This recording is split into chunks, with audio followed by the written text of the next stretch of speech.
Okay, welcome back to the Jamie Ross Show. Today in the studio we have Meg Noble Peterson. This is her book right here, and it's called Madam, Have You Ever Really Been Happy? And it's an intimate journey through Africa and Asia. And let's welcome Meg. Thank you for coming out tonight. Thanks for having me, Jim. And so, what did you do before you wrote this book? Were you an author? Were you writing? Were you? I was a writer in the field of music education. Okay. And I wrote about 28, 29 books in that field. Uh-huh. And I had five children. Also ran an organization called Music Education for the Handicapped for about 5 disciplines people. And I've always loved to travel. Uh-huh. And I decided, I got a divorce, and I had 5 grown children at the time who came back periodically to tell me how to live my life. Right. And I decided I needed to get away, completely away. Okay. Because I realized that the only difference between a rut and a grave is the dimensions. Oh, I needed to be able to be my own person and go where I want, sleep where I wanted, talk when I wanted. Wow. And so I just took off and backpacked around the world. And when you started, what was your first destination, and how did you pick that one? Oh, Egypt. Egypt. Okay. I had how I actually decided that particular year is that I had gotten 60,000 frequent flyer miles. Oh, wow. Now, way back in 1987, hey, you could get a world trip for that. So, but I had to use it up by the end of that year. So I figured the various places, point by point, that I wanted to go, and then, for example, I'd go to Egypt. Right. But then I took off down to Kenya, and then Zimbabwe, South Africa, and I would pay for that part of it. Then I'd go back and go from Egypt to Bombay, and then from Bombay I went to Kathmandu and all around. Wow. And then I went point to point. Okay. And 8 months. And 8 months, did you have those points?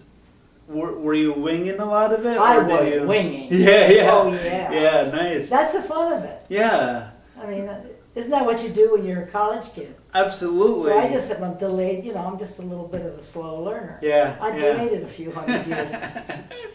Yeah, no, and as far as backpacking, how do you know how little to carry? Well, you carry as little as you can. I know. I mean, I put that in my blog, by the way. Every day I give them a new lesson. The first lesson is put everything that you think you need on the bed. Okay. And then take half of it. Take half of it. Because remember, everything that's there, you got to lug on your back. Oh, yeah. And I started out carrying too much. And my second world trip, I remember I was in, Tasmania, I think. And I remember going by one of those plate glass windows and seeing this poor woman bent over, and I said, "Who is that?" I said, "That's it. No more." So I really, really take very little. And I can, and that's it. Absolutely. Oh, but I had actually, all I had there, I had a backpack, I had a camera, I had journals, and I had this ticket, which was open-ended.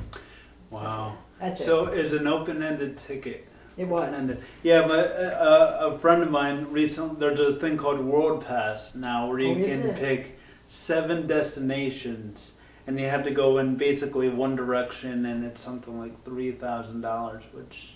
Well, that's not too awful. Yeah. It's not too bad, but but it's so different. It's a whole different thing because you're away. Right. When in those days, that's 20 years ago, that was my first big trip. I'd traveled before. I'd done work camps after the Second World War and so on. But you just to call home was a huge thing. Yeah. And I wrote about it a couple times in the book. The experiences, just getting a line out of India back to Hoboken, which is where my son was living, and he was my Action Central. I would call every 2 or 3 weeks. Right. Just see if everybody was alive and.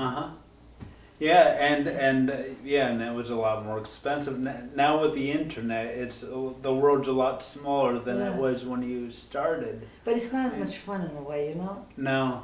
Well, I don't think it's as much fun to know that you can go into a cafe and write immediately because you get out of where you are.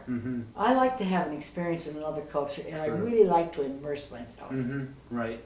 And is there any one culture you immerse yourself into more? Oh, yeah, I think Asia. Asia. Well, Okay. I had been to Europe a lot before that. Right. But I wanted a place that was so different. Now, of course, you go to Vietnam, and if you go to Vietnam now, you'll find they're all trying to be American.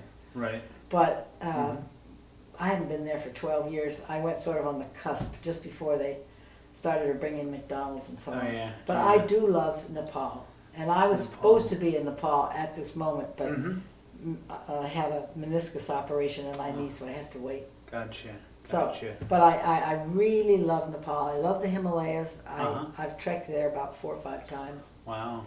So that's kind of my favorite place. Nice, nice. And least favorite? Do you have a least? I think Delhi probably. Oh yeah. It's terrible to say. Right, right. Well, you know something? I really don't know that I could say there's a least favorite. Yeah, yeah. It's just a different experience. I mean, I can't even say that about Jersey City. I mean, Right. No, really, I'm serious. Because every place is unique and different. Right, right. You know, like I loved South Africa, but I didn't like the situation when I was there. There was a lot of sadness. There are certain places you go where the poverty is so incredible that it's horribly sad, but you always meet interesting people. It's all the way you approach people. Yeah.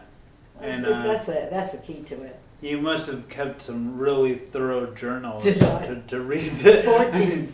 14 thick journals with pictures and. Yeah, because this is very descriptive. My editor said to me, it's not possible that you can remember this conversation. How could you remember this conversation with these 2 Norwegian men in, where was it, Zimbabwe, in the Zimbabwe ruins?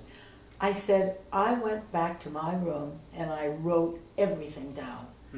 It was so amazing. And I often have said, as I've gone up 8th Avenue in New York City, when I'm alone, I'll say, you know, if I were not an American, I would have my notebook out, looking at all these little stories, listening to the accents, looking at the crazy people driving in the cabs. And that is the thing that you do when you travel that you don't do when you're in your own country. Right. You know, because there's a lot of beautiful places here. Yeah. Too. Yeah, and, you know, and it's so tough here, too. You know, and kind of like what you said in Vietnam, how if there's McDonald's popping up, you go across country here and you get the same restaurants, the same stores, the same everything. It's becoming just one.